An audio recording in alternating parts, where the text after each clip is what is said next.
Our language is the language of the birds. Bird language. And some words we have learned from the snakes. There's this story, a man who knew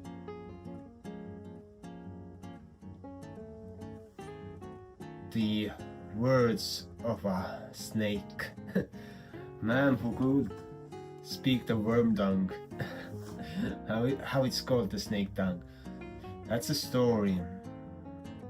And we have inherited this beautiful vocal language that has the most poetic words in all of the languages.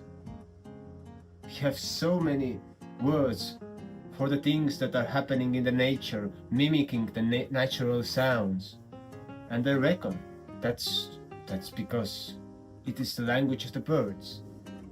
It's the language of the nature. And the thing about language, when you hear, for example, me speaking to you, or you hear someone else speaking to you, or you are talking to someone, then the one who is a listener, her vocal cords are vibrating in a rhythm with the speaker.